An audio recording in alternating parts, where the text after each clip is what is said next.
ปล่อยให้เขาเหยียดหยามตามใจเขาแค่ใจเฮาหูอยู่แก่ใจไผสิดูถูกดูหมิ่นกันแล้วไปเอาคำเบาอวดใหญ่มาเป็นแห้งผลักดันในชีวิตแห้งว่ากูบ่ดีกูสิเฮ็ดจนมึงว่าบ่ได้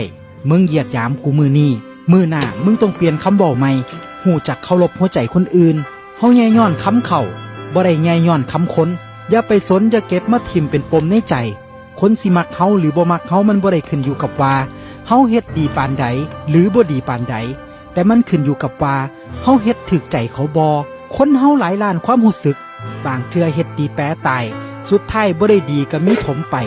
เฮ็ดซัวได้ดีก็มีบักหลายว่าแต่เฮาสิเฮ็ดซัวเฮ็ดหยังในเมื่อความซัวบ่ได้เฮ็ดให้ชีวิตเฮาอยู่รอดปลอดภัย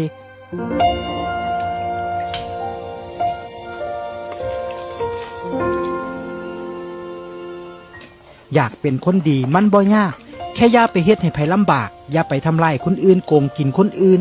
บ่ใส่บาตรบ่เข้าวัดบ่ฟังเทศน์บ่ได้หมายความว่าเฮาเฮ็ดบาปคนเฮามีเส้นทางเฮ็ดความดีแตกต่างทางความคิดความเชื่อบ่ต้องไปคิดฮอดการเฮ็ดบุญสุนทานถามเจ้าของดีๆมื้อนี้ยังเฮ็ดให้คนอื่นเดือดร้อนบ่ถ้ายังเฮ็ดอยู่ให้เปลี่ยนเส้นทางอื่นหาเส้นทางใหม่ถ้าใช้ชีวิตลำบากคนอื่นเฮ็ดคนอื่นเดือดร้อนตกทุกข์ได้ยากอันนี้บ่ควรเฮ็ดบาปบุญเป็นตัวแบบใดเฮาบ่ฮู้แต่ความจริงชีวิตมันคือความจริง